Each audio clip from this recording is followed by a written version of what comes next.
Commencer du coup, mes chers collègues. Nous poursuivons nos éditions du jour en recevant les représentants des services de médias en ligne à la demande, donc des services de médias en ligne à la demande, pardon, le SMAD américain opérant en France. Bonjour, messieurs, dames. Bonjour à vous. Pour Netflix, Madame Marie-Laure Daridon, directrice des relations publiques, et Monsieur Victor Roulière, responsable des relations institutionnelles Netflix France. Bonjour à vous deux. Pour Amazon Prime, Monsieur Johan Bénard, directeur des affaires publiques, et Madame Philippine Colra, responsable des affaires publiques. Bonjour à vous deux. Pour Disney+, Monsieur Thomas Spiller, vice-président global Publicity Policy Disney Europe, Moyen-Orient et Afrique, avec Monsieur Philippe Cohen, directeur juridique des affaires publiques de Disney France et en Europe. Bonjour messieurs. Pour Apple Télé, Monsieur Guillaume Adam, ou Adam, je ne sais pas... Adam, merci. Excusez-moi. Directeur en charge des activités vidéo chez Apple Télé, Madame Georgetta Curaval, directrice en charge des productions originales françaises pour Apple TV, et Monsieur Bruno Bernard, directeur des relations gouvernementales France et Benelux. Bonjour à vous trois. Comme vous le savez, notre commission d'enquête cherche à faire la lumière sur les violences commises contre les mineurs et les majeurs dans le secteur du cinéma, de l'audiovisuel et du spectacle vivant notamment. Depuis le début de nos travaux, nous entendons des choses contradictoires sur la façon dont vos entreprises produisent les contenus aux États-Unis comme en France. À la fois, vos contrats seraient plus précis, notamment s'agissant des scènes d'intimité, et donc plus protecteurs, d'autant que vous semblez recourir plus facilement à la coordination d'intimité, pratique qui est née aux États-Unis, où se trouvent chacun et chacune vos maisons mères. Vous pourriez aussi plus facilement vous séparer d'un réalisateur problématique ou couper au montage des scènes qui n'auraient pas reçu votre assentiment. Vous seriez également en avance sur les formations de l'ensemble du plateau en matière de violences sexistes et sexuelles. Mais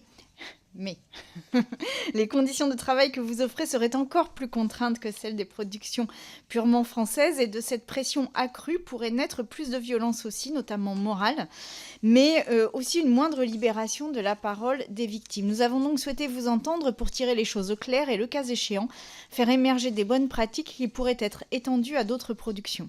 Et par ailleurs, pour ceux d'entre vous qui font des acquisitions d'œuvres ou distribuent les contenus de tiers, la question se pose aussi de savoir quelle est votre politique vis-à-vis des œuvres ou contenus dont le réalisateur ou l'acteur principal pose problème.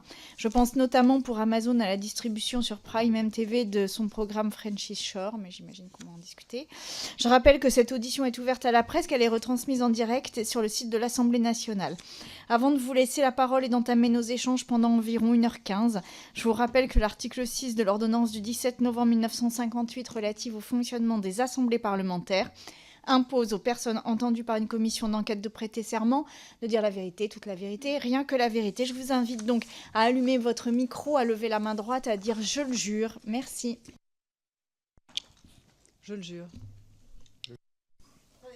Éteignez votre micro, s'il vous plaît. Allez-y, monsieur Bénard. Je le jure.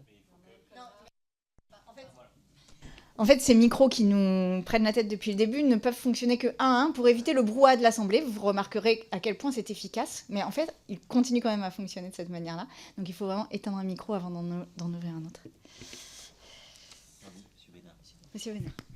Je le jure. Merci. Je le jure.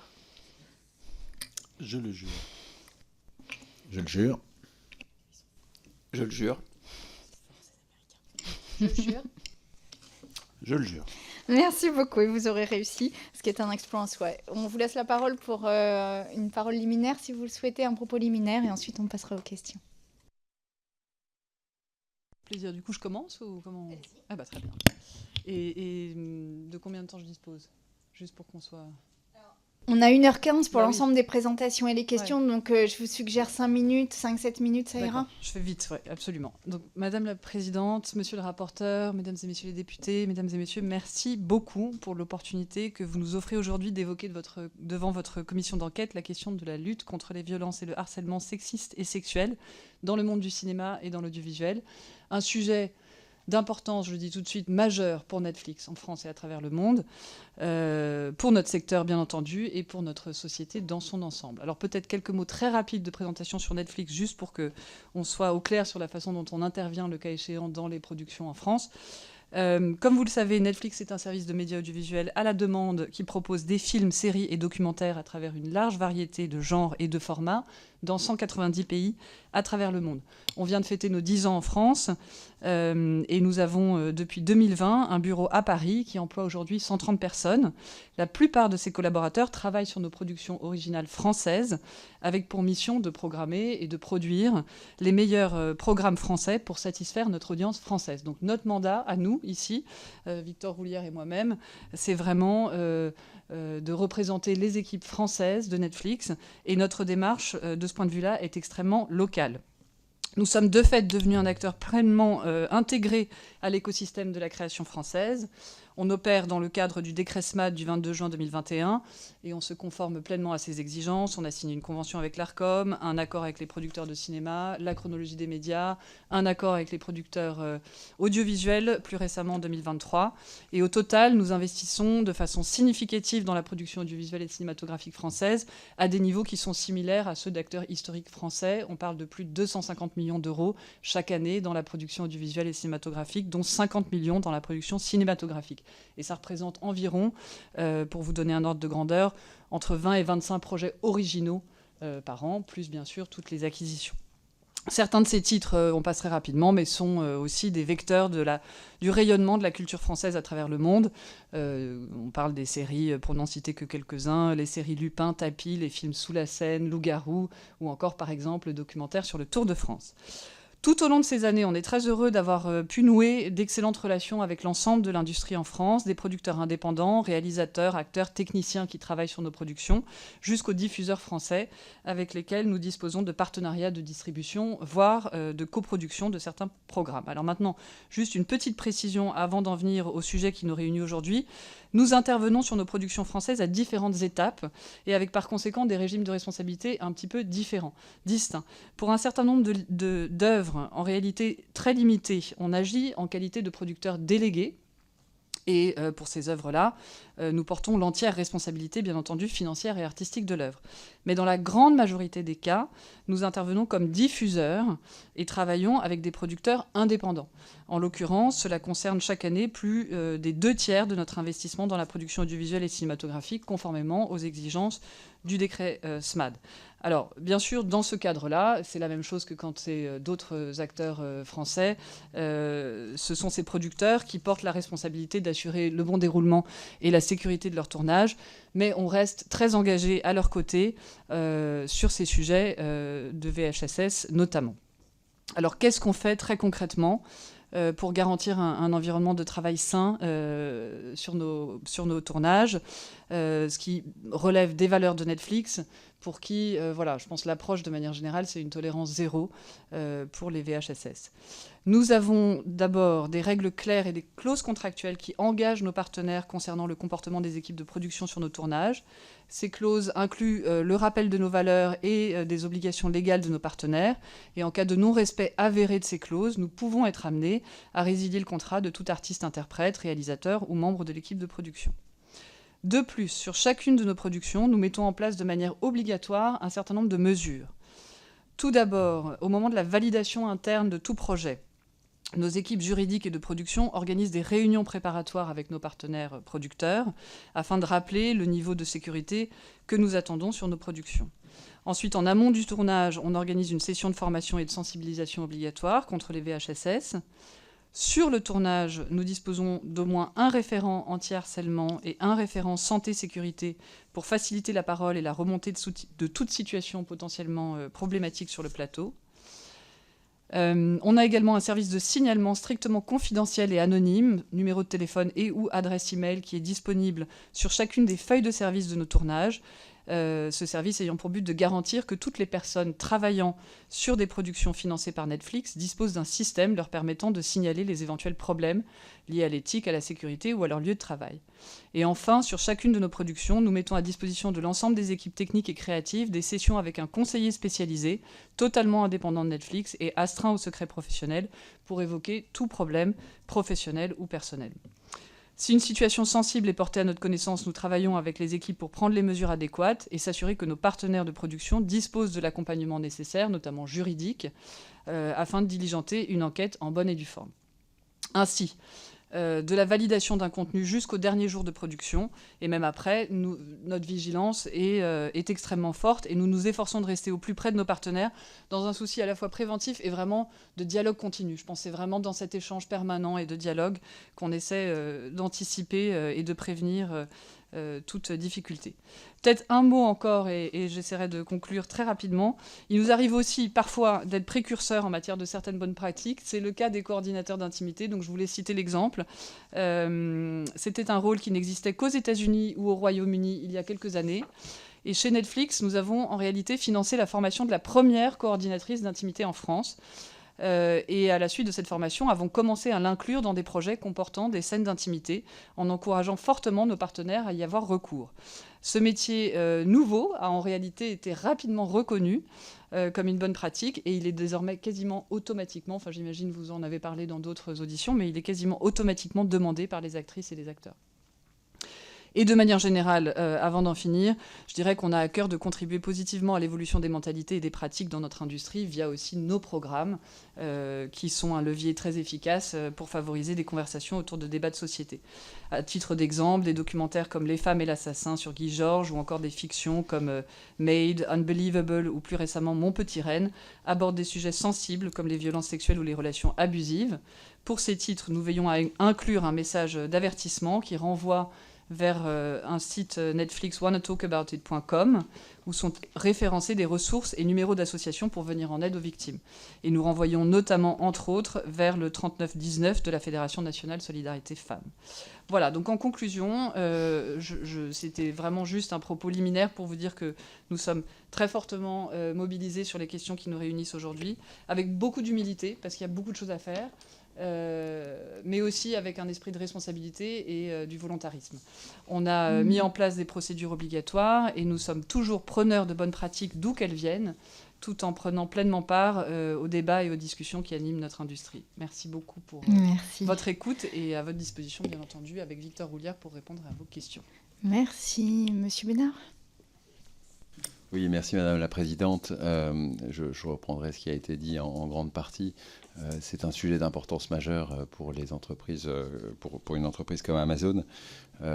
Et je commencerai par un propos pour indiquer que Amazon est désormais un acteur à part entière du secteur du cinéma, de l'audiovisuel et des industries créatives en France.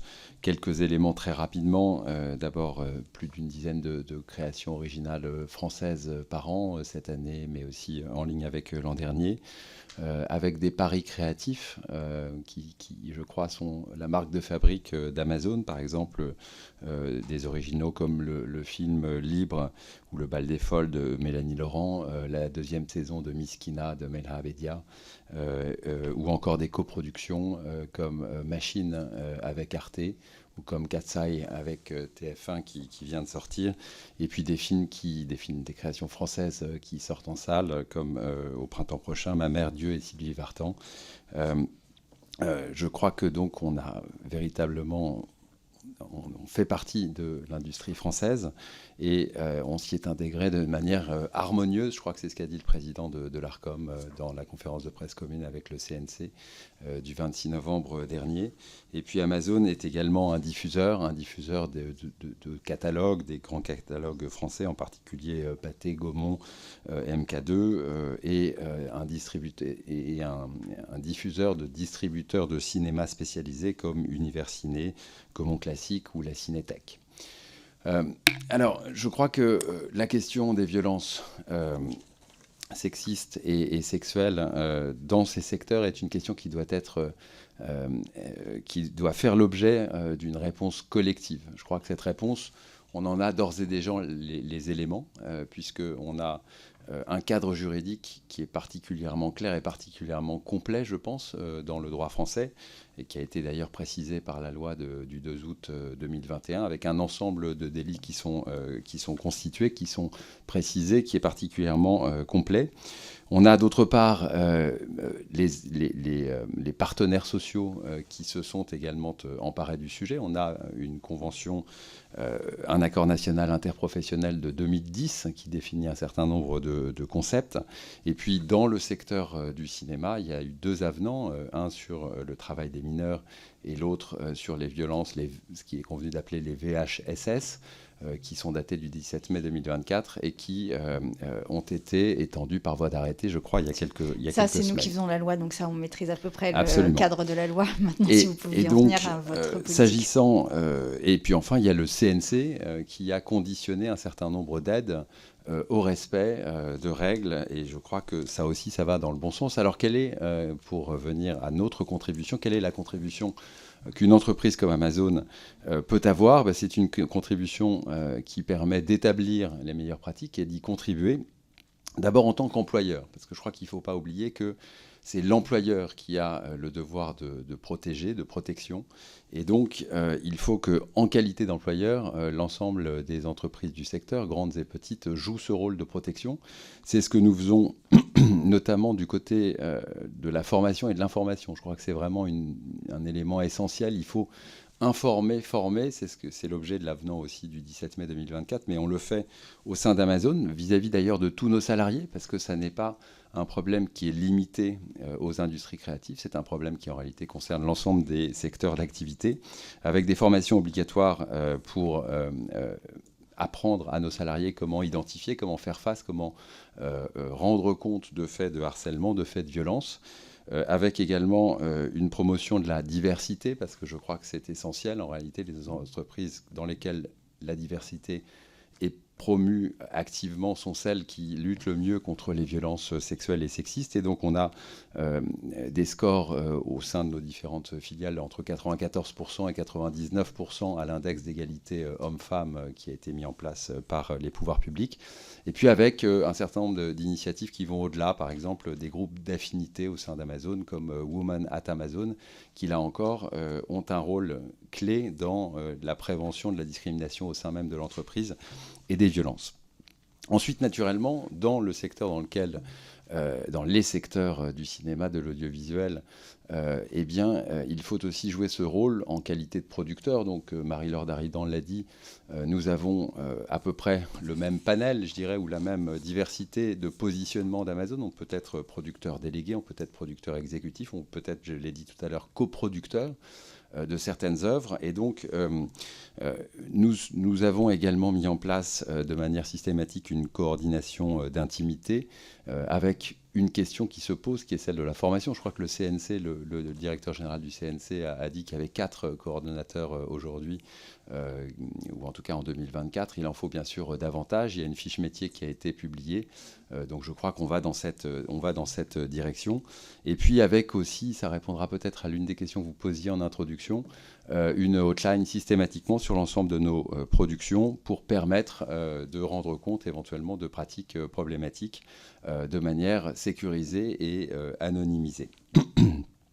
Enfin, nous avons également une responsabilité en tant qu'éditeur. Donc pour les créations qui sont celles d'Amazon, nous avons une ligne éditoriale qui promeut la diversité et l'inclusion. Alors avec des œuvres que j'ai citées tout à l'heure, je pourrais ajouter Nude d'Andrea Bescon, dont on a fait d'ailleurs la promotion dans le milieu scolaire au cours de l'année écoulée, qui est véritablement Nudes, qui est véritablement une série sur le cyberharcèlement, et dont on a fait un outil de formation et d'information en milieu scolaire et universitaire, avec un ensemble d'actions qu'on a faites conjointement avec des associations pour promouvoir la prise de conscience dès le plus jeune âge de ces pratiques.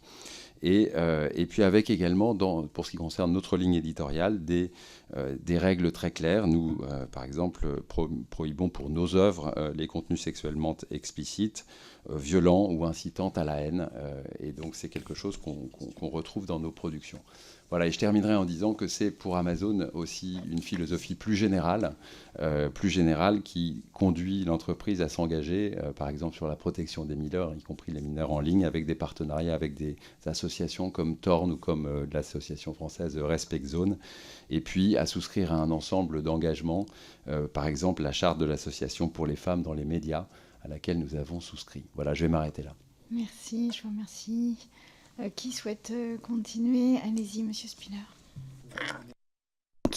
Voilà, bonjour Madame la Présidente, je vais être très bref et on va faire ça en duo très rapidement avec Philippe en respectant votre timing. Donc, le Walt Disney Company, ça fait 100 ans que nous existons, nous sommes en France depuis les années 30.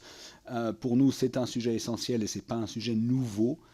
Tout a commencé pour nous dans les années 30 avec la protection des enfants acteurs, qui était à l'époque quelque chose de très fort chez Disney. Et donc, à partir dès la fin des années 30, effectivement, des pratiques, des procédures ont été mises en place. Elles existent toujours, évidemment, elles ont été améliorées et mises au goût du jour. Il y a même une loi californienne de 1939, la loi Coogan, qui mettait en place le premier cadre juridique. Donc, je ne vais pas répéter ce qu'ont dit mes collègues et qui est tout à fait vrai. Juste une chose, nous sommes multimarques.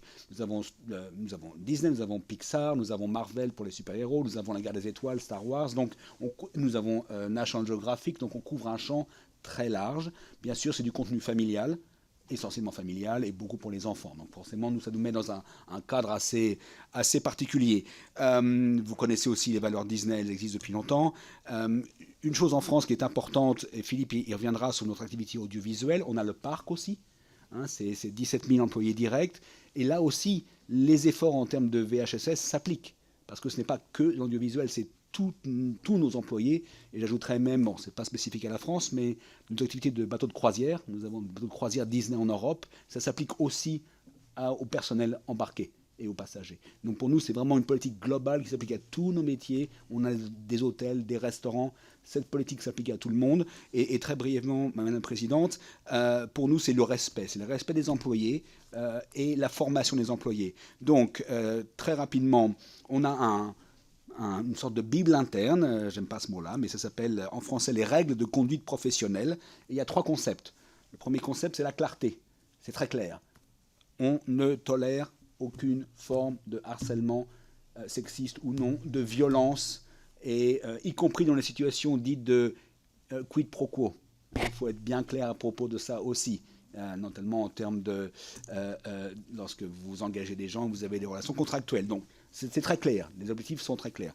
Deuxièmement, c'est la formation. Tout employé doit avoir ses formations, même les gens qui accueillent les visiteurs au parc à Paris. Tout le monde a cette formation. Si vous ne prenez pas cette formation, vous êtes sanctionné. C'est très clair aussi. Il n'y a pas de demi-mesure. En règle générale, tout non-respect d'une de ces règles entraîne des sanctions. Et ces sanctions sont connues.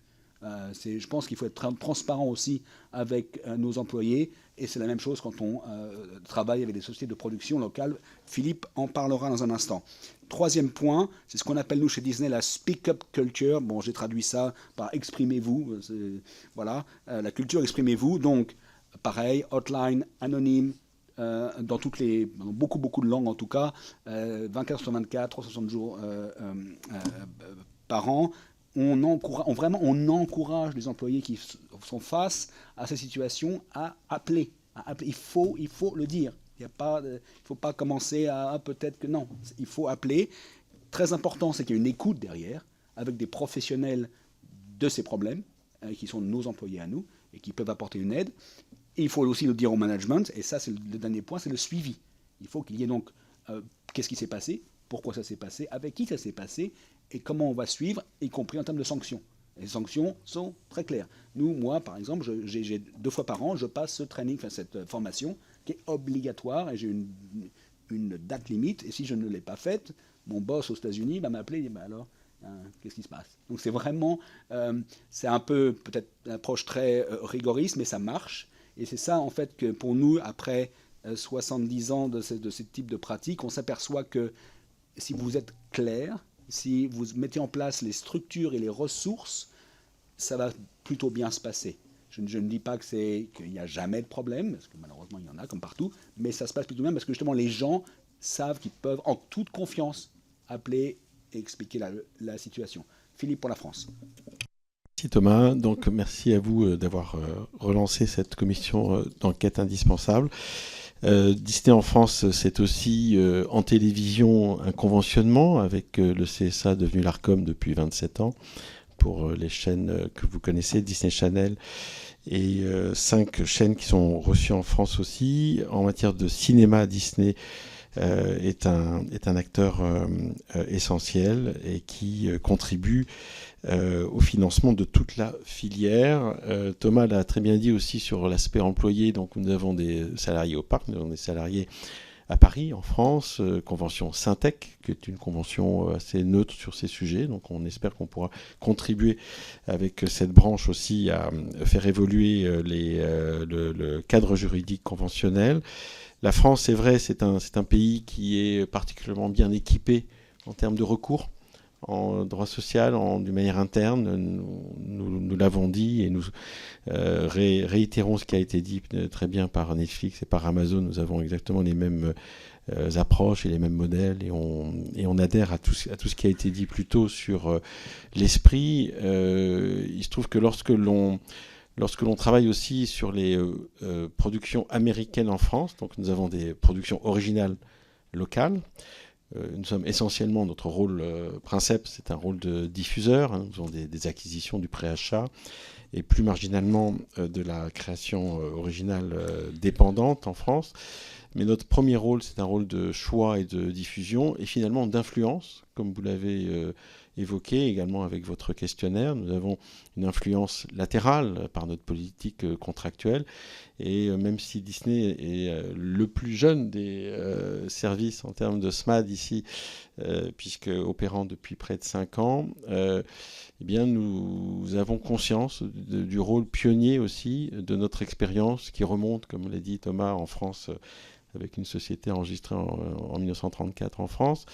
Mais lorsqu'on a fait des tournages en France, en particulier de films dans la thématique qui est la nôtre aujourd'hui sur les VHSS, je vais vous parler d'une expérience personnelle que j'ai initiée à partir de 2020, quand on nous a demandé de voir comment est-ce qu'on pouvait aider à travailler sur ces thématiques qui étaient à l'époque assez encore pionnières en France. C'était de faire de la formation pour les équipes du producteur exécutif avec qui nous travaillons. Donc la première fois où j'ai eu l'opportunité de pouvoir faire des formations non seulement en ligne, comme l'a indiqué Thomas, mais également en présentiel pour toutes les équipes techniques et de production et de silhouettes et de figurants d'un film qui s'appelait Le Dernier Duel, qui est un film de Ridley Scott. Et là, on est en mars 2020, juste avant la pandémie, donc au tout début de notre service SMAD Disney+. Et on a voulu affirmer notre engagement sur la partie formation pour les équipes de notre producteur exécutif. Donc là, on parle de près de 400 personnes à former en présentiel, à la fois donc, sur ce tournage qui était notre premier tournage sur lequel on a travaillé sur un mode de formation en tant que producteur américain, sur un film qui parlait du consentement, puisque ça parlait de l'histoire une histoire vraie qui s'est passée au Moyen-Âge en Normandie, en France, avec l'histoire d'un viol et du mari de cette femme qui a été violée et qui veut faire rendre justice et remonte jusqu'au roi.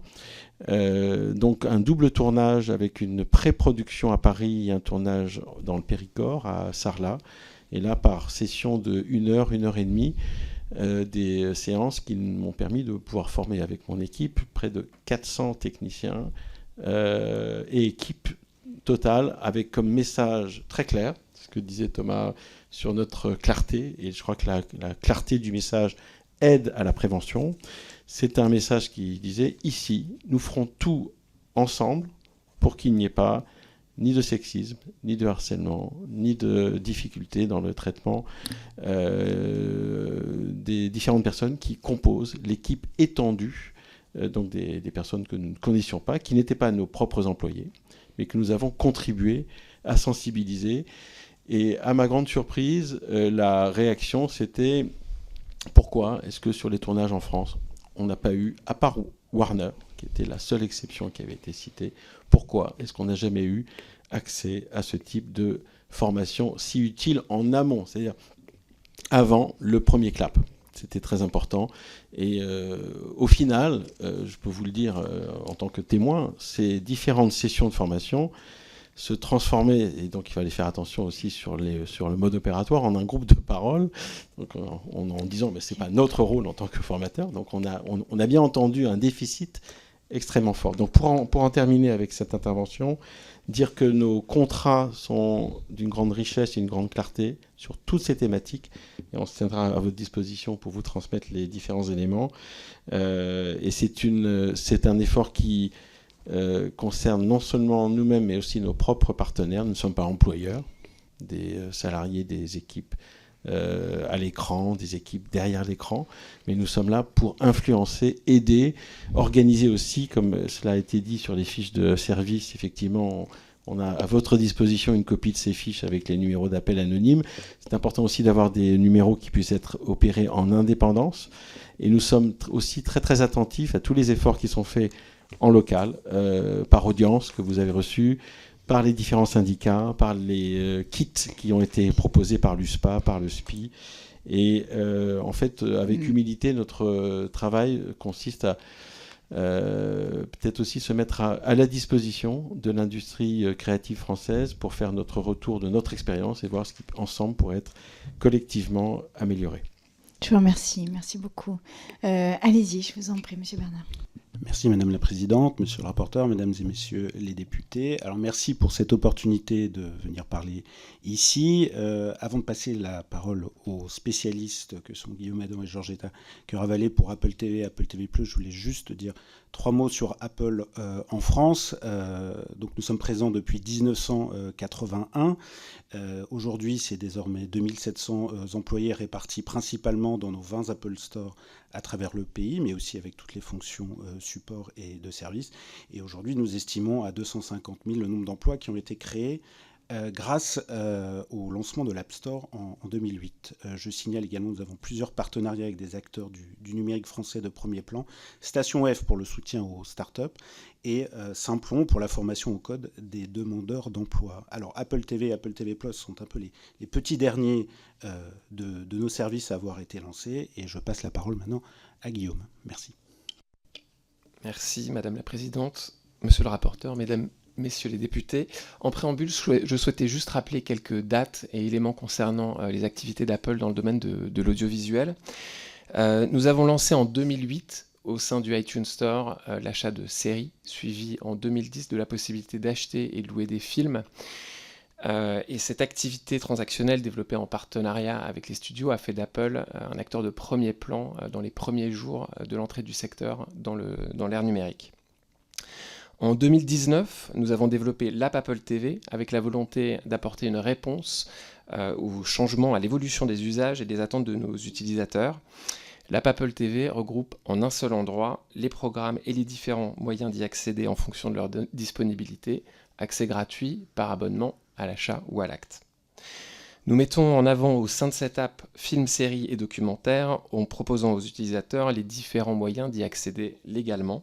Et nous travaillons à ce titre avec l'ensemble des studios et la plupart des plateformes disponibles en France, que ce soit des plateformes globales telles que Disney+ ou Amazon Prime Video, mais également les acteurs locaux tels que France Télévisions, Arte ou Canal+.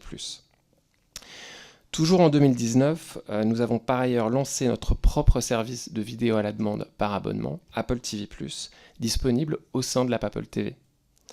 La singularité de la proposition d'Apple TV+, réside dans le fait que notre offre est essentiellement composée de productions originales.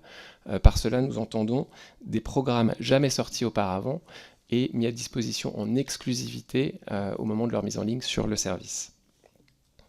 Parmi nos dernières sorties figurent notamment Silo avec Rebecca Ferguson ou encore la série britannique Slow Horses avec Gary Oldman et Christine Scott Thomas. Et nous investissons également dans la production française et je laisse le soin à Georgetta Curavallet de développer notre approche. Merci. Bonjour. Je vais essayer donc du coup d'être succincte et rapide. Madame la Présidente, Monsieur le rapporteur, Mesdames et Messieurs les députés, merci tout d'abord de nous permettre de participer à ces discussions qui portent sur un sujet important. Mon parcours... Oui, tout à fait. Mon parcours passe par des expériences professionnelles chez France 2, TF1, Canal+, et Studio Canal en cinéma et en série, et également en production. Aujourd'hui, je suis fière de pouvoir contribuer à la visibilité internationale des talents français au sein d'un groupe comme Apple, où l'on s'attache à travailler avec des profils variés en expérience et en origine. C'est pourquoi, avec nos partenaires de production français, nous nous efforçons de créer une culture d'inclusion dans nos productions, à la fois devant et derrière la caméra. Apple TV+ a été lancé en novembre 2019 en tant que service de streaming mondial pour la diffusion de films, de séries et d'émissions spéciales Apple Original. Au moment du lancement, nous n'avions alors que 9 contenus sur notre service. Aujourd'hui, nous proposons plus de 200 contenus sur Apple TV+. Parmi ces contenus, à ce jour, 5 productions originales françaises ont été réalisées pour Apple TV+, dont une acquisition pour laquelle nous avons obtenu la licence après la fin du tournage. Il s'agit de la série française Les Gouttes de Dieu. Non, mais s'il vous plaît, vraiment, venez-en aux Oui, politiques que vous menez. Tout à Merci. fait. Ok, alors... D'abord, en introduction, parce qu'il est quand même important de le mentionner, Apple TV+ n'est le producteur exécutif d'aucune de nos productions en France à ce jour. C'est pourquoi nous sélectionnons avec beaucoup d'attention les partenaires de production qui prennent en charge ces services.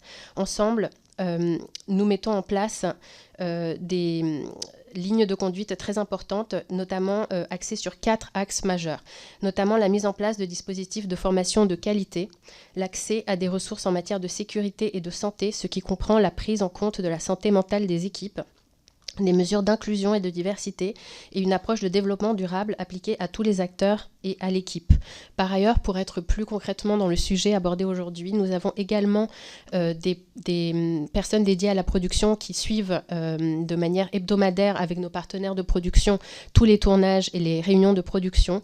Nous avons également, en ce qui concerne les mineurs, c'est un sujet sur lequel nous sommes extrêmement attentifs dans les tournages, mis en place des protocoles stricts pour détailler précisément l'engagement des mineurs et assurer leur bien-être sur le tournage. Et pour aller également rapidement sur les coordinateurs d'intimité, c'est un standard également pour Apple TV+. Et en ce qui concerne l'équivalent du référent, nous mettons également en place différentes mesures pour permettre à toute personne impliquée sur le tournage de remonter des préoccupations éventuelles en toute sérénité. Et nous avons bien évidemment aussi inclus des clauses de moralité. Je vous remercie pour cette prise de parole liminaire. Monsieur le rapporteur Erwan Balanant. Oui, merci Madame la Présidente. Juste, j'ai envie de faire situation comparée pour commencer entre les États-Unis et la France. Comme l'a dit tout à l'heure la Présidente, on nous a vanté une certaine prise en compte américaine un peu plus poussée sur ces questions. On a eu aussi parfois des témoignages un peu contraires. Donc, moi, je voulais avoir une première question, ma première question, c'est est-ce que vous pensez que tout simplement la situation est meilleure aux États-Unis qu'en France, et pourquoi, si elle l'est? Mais peut-être que vous allez nous dire qu'elle ne l'est pas. Mais c'est important parce qu'on nous a beaucoup parlé de votre rapport à la contractualisation et à des méthodes de contractualisation un peu différentes par rapport aux productions françaises. Voilà. Et une autre question un peu plus technique. Dans la chaîne de hiérarchie, vous nous l'avez dit à peu près tous, vous êtes soit producteur délégué, soit diffuseur, soit coproducteur. Dans le cas où vous êtes producteur délégué et diffuseur, est-ce que vous avez mis des clauses contractuelles très claires sur des comportements pour toutes les équipes techniques et les équipes artistiques? Et dernière question importante, vous avez tous parlé de hotlines que vous avez visiblement tous des hotlines. Comment elles fonctionnent? Est-ce qu'elles sont en lien avec audience? Est-ce que ce sont des éléments complètement différents? Est-ce que par exemple sur les feuilles de service que vous avez votre hotline, et dans ces cas-là, est-ce que votre hotline est complètement indépendante, ou est-ce que vous avez mis aussi le numéro de audience sur vos feuilles de service? Parce que vous voyez, si quelque part c'est un moyen, votre hotline, si elle est internalisée, c'est pas la même chose qu'une hotline extérieure gérée par les partenaires sociaux. Merci. Qui souhaite répondre à ce premier volet de questions? Qui souhaite commencer? Allez-y, Monsieur Spiller. Merci Madame la Présidente, c'est le bon micro ce coup-ci. Juste sur la première question, parce que je me suis beaucoup moins près de la deuxième question, je ne sais pas si la situation est meilleure ou différente ou moindre. Je pense que c'est aussi une question d'approche générale par rapport à la loi et par rapport le cadre juridique est différent. Dans ce sens qu'en règle générale, aux États-Unis, beaucoup de choses sont laissées à l'appréciation des tribunaux. Donc, c'est dans le cadre contractuel. La loi est souvent moins prescriptive qu'en France, qu'en Europe et qu'en France. Et donc, dans ces cas-là, s'il y a un manquement au contrat, les tribunaux sont impliqués. Donc, mais je ne vais pas me prononcer sur mieux ou pas mieux. Je pense que c'est différent. Monsieur Cohen. Je complète sur la partie contractuelle aussi. Donc effectivement, comparaison n'est pas toujours raison. Donc c'est un peu compliqué de faire du droit comparé. Je le redis sur la fois où on a initié le programme de formation, notamment depuis 2020. La réaction était très très claire des équipes françaises. Elles disaient pourquoi tant de carences avant que les Américains viennent nous former. Donc je pense que déjà ça en soi, ça répond partiellement à votre question sur la différence. C'était la question de Erwan Balanan sur la différence contractuelle suivant les modèles.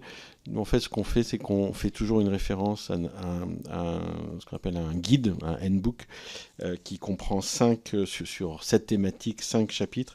Le chapitre sur Speak Up, qui a été décrit par mon collègue, et sur les lignes d'écoute indépendantes, avec aussi la mise en avant de l'interdiction de la vengeance, c'est-à-dire le fait qu'on ne peut pas se venger contre quelqu'un qui aurait témoigné. C'est la No Retaliation Principle dans la langue de Shakespeare. Le deuxième chapitre, c'est un chapitre qui est lié aux scènes avec des contenus sexual content, c'est-à-dire des contenus qui sont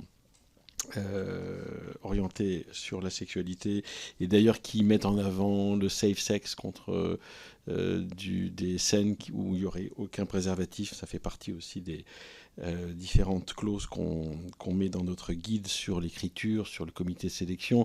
On s'arrange aussi pour que le comité de lecture, les comités de lecture soient paritaires. C'est important aussi dans notre approche. Il y a un troisième chapitre sur le harcèlement sexuel et les procédures. Le quatrième chapitre, c'est un chapitre sur les scènes intimes, parce que vous avez des scènes qui sont équivoques, qui sans pour autant être sexuelles peuvent être intimes, et c'est un sujet qui a déjà été abordé dans vos commissions. Et sur la partie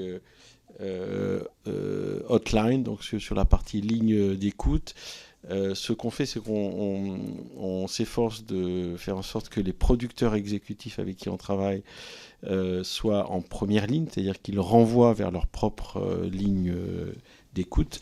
Et donc, nous, on vient en deuxième ligne pour être un deuxième recours si la première n'a pas vraiment fonctionné, en sachant qu'en France, il y a un nombre de recours extraordinairement riche. Et quant à votre question sur le renvoi vers audience, ça, c'est une pratique qui est faite par nos partenaires producteurs exécutifs locaux. Merci. Qui souhaite compléter Monsieur Roulière ? Oui, tout à fait. Merci, Madame la Présidente. Peut-être votre première question sur la comparaison avec les États-Unis. Comme l'a rappelé Madame Daridan, évidemment, le mandat que nous avons en étant représentant ici de Netflix en France, c'est de produire et de programmer des contenus français pour une audience française. Maintenant, on est évidemment un acteur global du divertissement. Et de ce fait, avons l'opportunité de voir les bonnes pratiques qui sont mises en place à travers le monde, dont les États-Unis. Peut-être un élément sur lequel les États-Unis ont en effet été précurseurs, c'est la fonction de coordinateur d'intimité, on l'a évoqué.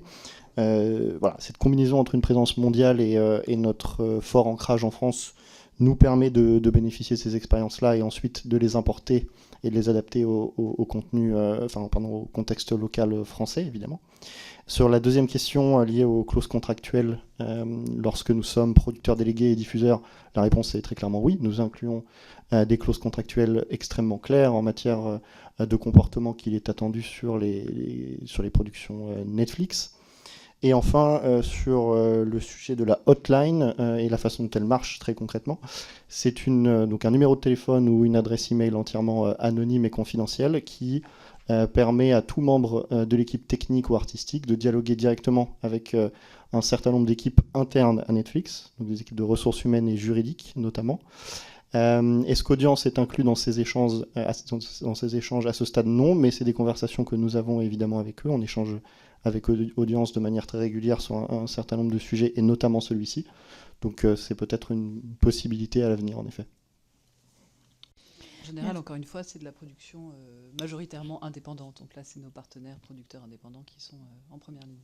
Merci, vous vouliez compléter Oui, allez-y. Oui, tout à fait. Chez Apple TV+, également, pour tout ce qui est adaptation au marché français de pratiques américaines, nous avons également le coordinateur d'intimité et l'intégration de clauses de moralité qui prévoit notamment que les talents doivent se conformer au code de conduite des sociétés de production français et au travail et au droit du travail français, sachant que la société de production a le droit de suspendre ou de mettre fin au service du talent si des violences sont constatées.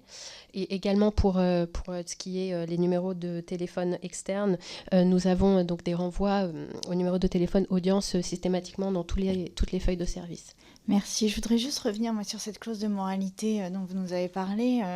Vous dites qu'on peut mettre fin au contrat sur la base de la clause de moralité. Donc, dans quelles conditions ? C'est-à-dire quand... Alors, attendez, je termine ma question.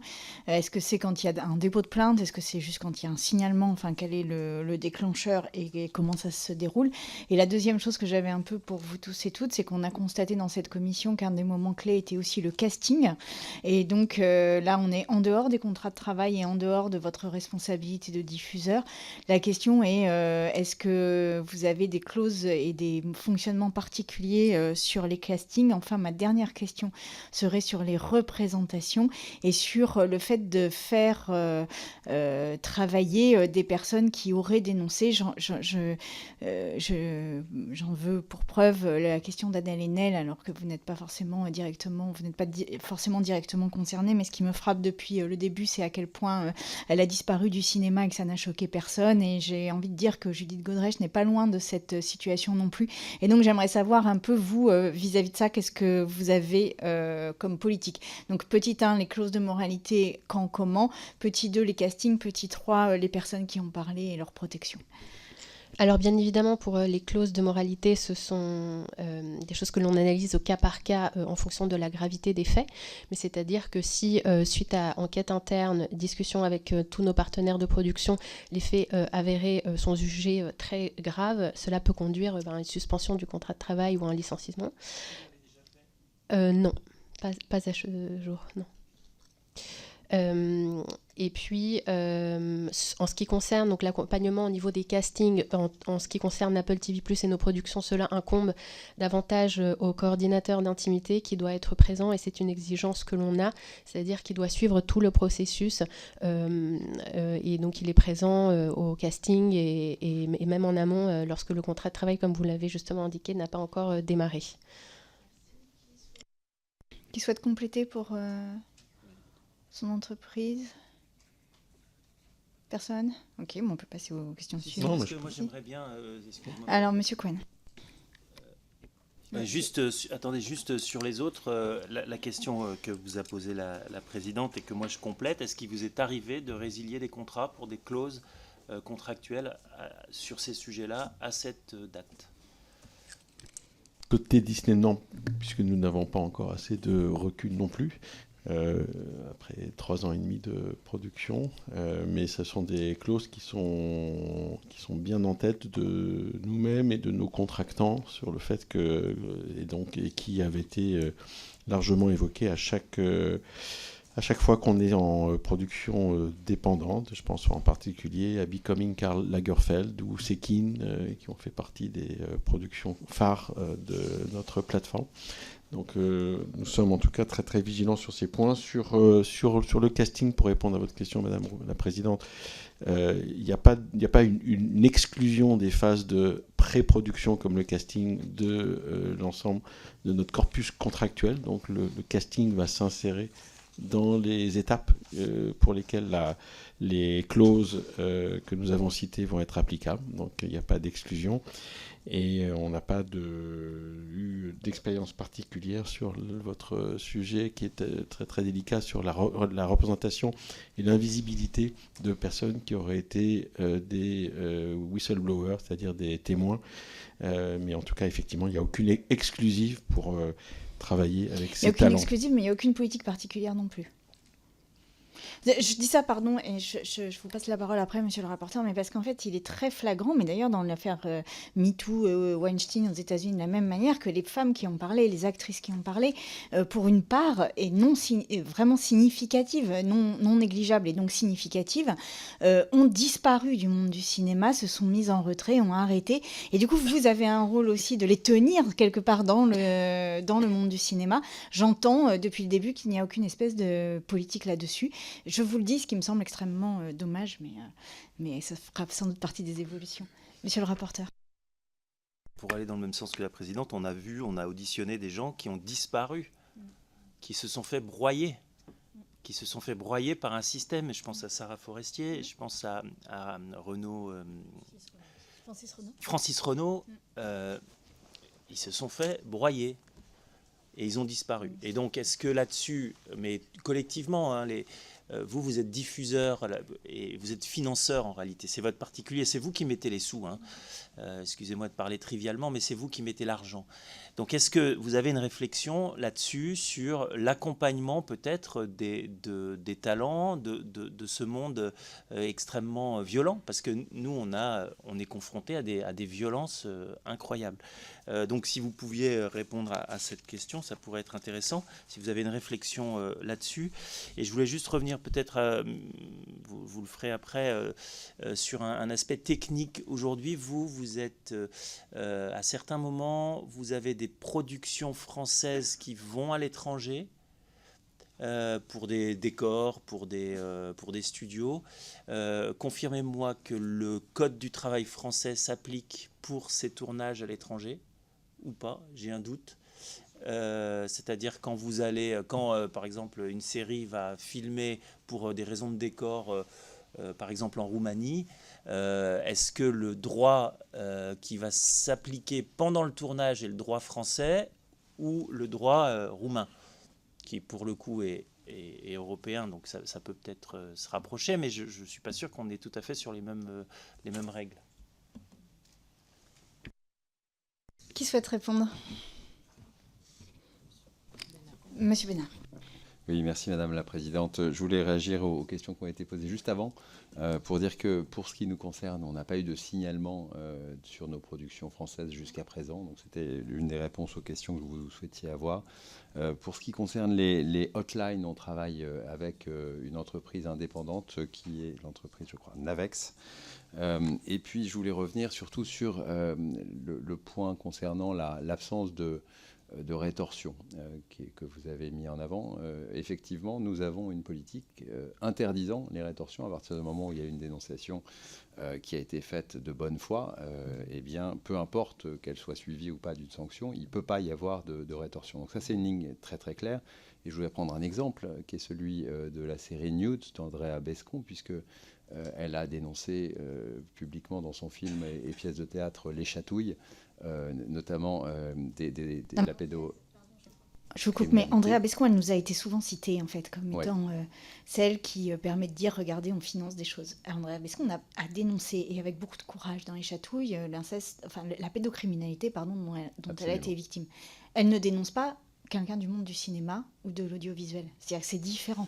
Oui. Et ça, je voudrais vraiment que vous l'entendiez comme distinction. Ce que je voulais dire, Madame la Présidente, c'est que nous avons travaillé avec elle sur la série News, qui est sortie en exclusivité sur Amazon, et dont nous avons fait la promotion très très active, à la fois auprès du public, mais également auprès, je l'ai dit, du milieu scolaire, et aussi des institutions françaises et européennes, puisqu'on a organisé un certain nombre de projections, dont une, je crois, au ministère des Affaires étrangères, et puis une autre à Bruxelles il y a quelques semaines, donc longtemps après la sortie. Donc nous avons une politique active, et vous demandiez si on avait des exemples de ça, eh bien je crois que c'en est un.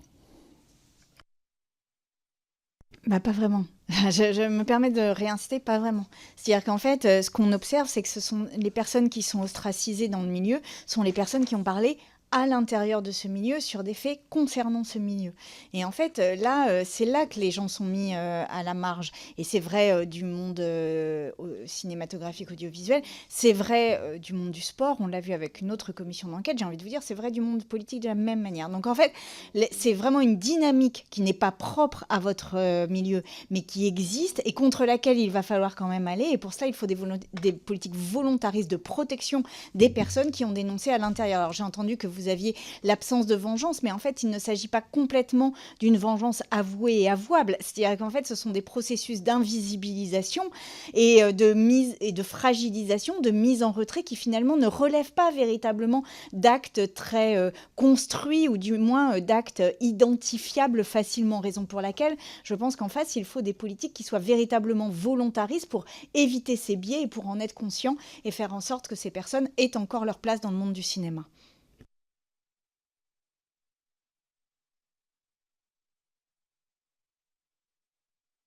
Monsieur.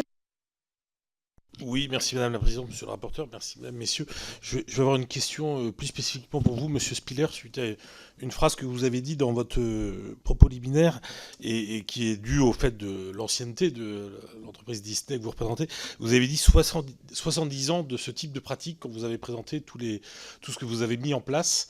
Et moi, ce que je ressens des auditions qu'on a déjà eues sur nos sujets, c'est que les auditions qu'on a eues portent souvent sur des actions, des actes commis entre les années 80 et 90. Donc, comment, il y a 70 ans, est-ce que vous avez l'information de qu'est-ce qui a déclenché, il y a 70 ans, chez Disney, la mise en place de ces pratiques pour des pratiques très anciennes ? Merci monsieur, c'est très simple. Tout a commencé par un jeune enfant acteur qui, à l'époque, était il s'appelait Billy Coogan. Il était très connu à l'époque, bon, tout le monde l'a oublié maintenant.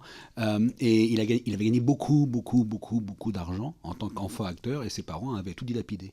Et lorsqu'il est arrivé à la majorité, il lui restait rien.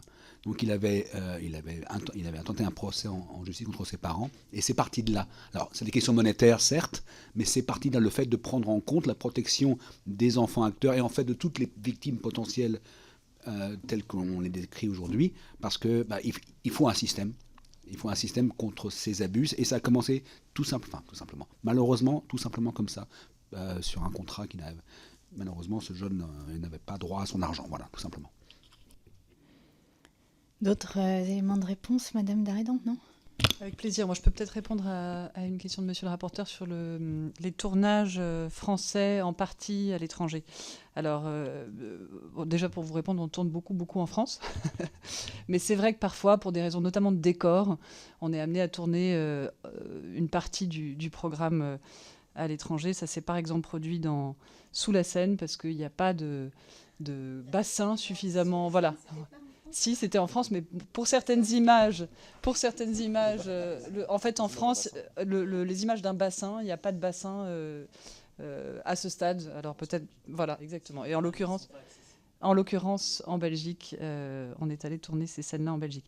Toujours est-il que la réponse à votre question est oui, c'est du droit du travail français.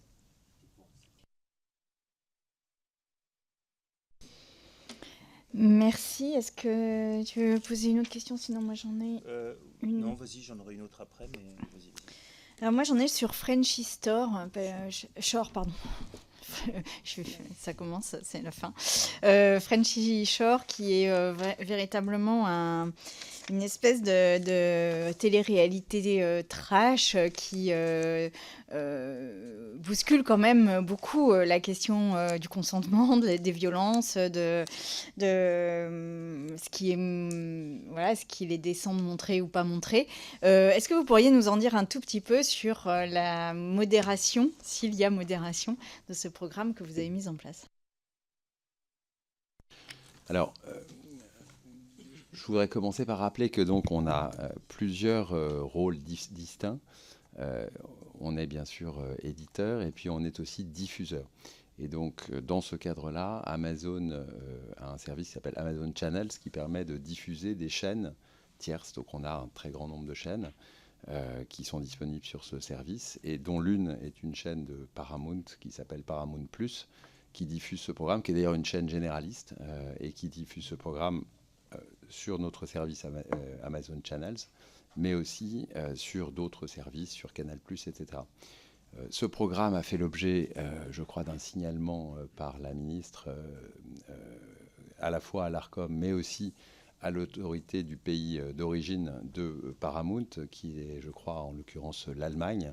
Et donc, évidemment, on appliquera les décisions qui seront prises dans ce cadre-là. Nous, on est diffuseurs dans ce contexte-là, donc ça n'est pas du tout une œuvre d'Amazon. C'est une offre qui est diffusée sur un certain nombre de services, sur Orange, sur Canal+, sur Amazon. Et évidemment, il faudra prendre une décision qui n'est pas notre décision, mais que nous appliquerons bien évidemment. Et peut-être qu'on peut Oui, juste compléter, préciser qu'on a pris la décision de ne pas faire la promotion de ce programme sur Amazon. Donc il est disponible via... Oui, mais vous avez quand même la possibilité de l'arrêter. Non, D'en arrêter la diffusion, non. On n'est pas éditeur de ce contenu. Mais la diffusion, vous n'avez aucun moyen d'arrêter sa diffusion si vous constatez des faits qui ne relèvent pas de l'éthique de votre... On peut prendre la décision de ne plus diffuser Paramount Plus, mais... Oui, ce serait arrêter complètement Paramount Plus. Oui, et en l'occurrence, il n'a pas été constaté une violation du contrat avec Paramount Plus ou de nos politiques éditoriales. Donc c'est sur décision de l'ARCOM qu'on pourrait mettre... Monsieur le rapporteur. En tant que diffuseur, vous avez une responsabilité éditoriale et vous êtes directeur de publication. Et donc, en tant que directeur de publication, vous avez une responsabilité pénale sur les contenus. Est-ce que ça fonctionne comme un média? Est-ce que vous fonctionnez comme un média, c'est-à-dire comme les journaux, les télévisions, les télés il y a un directeur éditorial, et sur un site internet aussi, un directeur éditorial, il est pénalement responsable de ce qui peut être diffusé. Est-ce que vous avez, en tant que diffuseur sur votre plateforme, sur toutes vos plateformes, la question s'adresse pour tous, le même droit que, est-ce que vous êtes soumis au même droit que les médias français? Oui. Donc, ouais, ok. Donc vous pouvez, en tant que prendre une décision éditoriale de supprimer un contenu. Si vous avez la responsabilité légale du contenu, vous avez aussi la possibilité de ne pas le diffuser. C'est-à-dire qu'en fait, il y a quand même, vous ne pouvez pas avoir la responsabilité légale et aucun moyen d'action sur sa diffusion. C'est pas possible. On est tout à fait, pour répondre à votre question, soumis aux règles du droit français, donc il n'y a absolument pas de doute là-dessus. Néanmoins, voilà, la question qui se pose est celle effectivement de la suspension éventuelle de cette chaîne de télévision qui est éditée par le groupe Paramount. Donc là-dessus, je crois que c'est une décision collective, parce que si une décision de ce type doit être prise, il faut qu'elle s'applique sur l'ensemble des plateformes, ou pardon, des services de diffusion qui existent, et donc de distribution, plus exactement, qui existent, dont le nôtre. C'est insatisfaisant comme réponse. Oui, monsieur Poroya Mirchaï. Oui, bonjour mesdames, messieurs. Alors, sauf erreur de ma part, j'ai été directeur de presse. Je ne suis pas sûr que ce soit tout à fait la même chose, puisque vous êtes tenu par un contrat avec une société, Paramount, c'est ça, dans laquelle, et c'est ça à mon avis le sujet, il n'est pas prévu, vous achetez la diffusion de toutes les œuvres de Paramount sans vous avoir pris la liberté ou l'autorisation ou le droit de regard sur le catalogue. Donc c'est peut-être à ce niveau-là, à moins que ce ne soit pas prévu dans votre contrat avec vos partenaires, que vous pourriez, si vous ne l'avez pas déjà fait, intervenir pour que dans les clauses de distribution, enfin de diffusion, il puisse y avoir un regard particulier sur certaines œuvres si celles-ci étaient amenées à contrevenir à votre charte ou à la loi française, le cas échéant, demain. Mais peut-être que c'est à ce niveau-là. Mais est-ce que ça, c'est prévu? Donc je complète la question de la présidente et du rapporteur. Est-ce que lorsque vous êtes diffuseur et que vous vous engagez à diffuser le catalogue de plateformes, est-ce que vous avez une politique vigilante? Je comprends bien que le débat est compliqué, puisqu'on rentre tout de suite dans un phénomène de risque de censure. C'est un vrai sujet. Mais n'empêche qu'au regard de vos obligations désormais, est-ce que c'est une question que vous avez appréhendée ou pas encore? S'agissant de on a bien sûr un droit de regard, mais s'agissant de ce contrat en particulier, moi je ne l'ai pas consulté, donc je pense qu'on pourra vous faire un retour séparément. Oui, parce que c'est très important en fait de savoir quelle est votre responsabilité et avec votre responsabilité, quelle est votre capacité à agir sur la diffusion d'images comme ça. C'est-à-dire qu'en fait, si vous n'avez aucune responsabilité, vous n'avez pas de capacité à agir. Si vous avez une responsabilité, vous avez une capacité à agir. Donc il faudrait qu'on sache, parce que là, on a l'impression que vous avez la responsabilité sans la capacité à agir, ce qui ne serait pas possible. Auquel cas, il faudrait revoir votre contrat avec Paramount qui, manifestement, ne contient pas de clause de moralité ou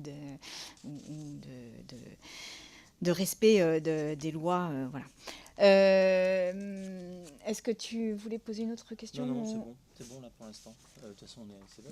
Ok, oui, on va devoir arrêter. Juste, moi, j'ai peut-être une dernière question. C'est vous qui êtes sur des diffusions extrêmement massives avec un public absolument considérable. Est-ce que là, les politiques dont vous nous avez fait mention dans cette commission datent, alors pour Disney vous avez répondu, mais date de quand en fait? Quand est-ce que vous avez commencé à mettre en place ces clauses de moralité, ces cellules, ces hotlines, quand est-ce que ça a commencé en fait tout ça? Et est-ce que c'est très utilisé ou pas? Parce que moi j'ai l'impression, et depuis le début de cette commission d'enquête, on a l'impression que tout est très bien fait partout, sauf qu'à la fin il reste quand même des témoignages de violences hallucinants dans un cadre qui supposément possède tous les outils. Donc la question c'est quand est-ce que vous l'avez mis en œuvre? Est-ce que ça fonctionne ou pas? Voilà. Oui, donc nous c'est dès le début du service 2019, puisque le service est né en même temps, si je peux dire, avec ces problématiques. Donc c'est vraiment depuis le départ et de manière globale pour toutes les productions Apple TV+ dans le monde. Oui, tout à fait. Donc on a commencé côté Netflix à produire du contenu original depuis environ 2016, avec toujours ce même souci de protection de l'ensemble des personnes qui interviennent sur ces tournages. On pourra revenir vers vous avec les dates précises de lancement de chacun des dispositifs. Il est sûr que... Bien sûr, alors sur le recours, aujourd'hui ces pratiques sont vraiment généralisées et quasi automatiques.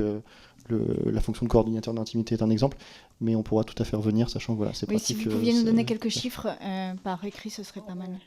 Par écrit, comme le disait Victor, et je pense qu'effectivement, c'est aussi une matière... on essaye d'améliorer nos dispositifs au fur et à mesure. Donc typiquement, la coordination d'intimité, ça date de 2021, il me semble. La formation de la Donc c'est quand même assez coordinatrice. récent. Donc ça, c'est quand même relativement récent. Il y a plein de choses qui étaient là dès le départ, et puis ensuite, aussi à mesure qu'on nous partage des bonnes pratiques, donc on se dit qu'on peut les importer. Oui, ça serait bien si vous pouviez nous donner les dates d'application de vos dispositifs, ça nous permettrait de voir aussi un peu leur ancienneté et les chiffres aussi de recours. J'insiste sur les hotlines, par exemple, combien d'appels par an par rapport au nombre de salariés concernés, etc. Il me reste à vous remercier chaleureusement pour cette audition. Donc la commission d'enquête se terminera au mois d'avril par un rapport. Les auditions se terminent au mois de février. D'ici le mois d'avril, vous pouvez nous faire part de compléments par écrit, on vient d'en parler, mais il y a d'autres sujets qu'on n'a pas abordés lors de cette audition, n'hésitez pas à nous les écrire. Si nous avons des questions supplémentaires, nous reviendrons vers vous, soit par écrit, soit lors d'une autre audition. Monsieur le rapporteur, oui. Juste un petit élément juridique, et pour le rapport, j'ai fait une erreur, j'ai parlé de directeur éditorial, il s'agit bien sûr de directeur de publication. D'accord. C'est important. Oui, parce que c'est lui qui a la responsabilité. En vous remerciant chaleureusement et à bientôt au moins pour des échanges écrits. Merci à vous. Merci.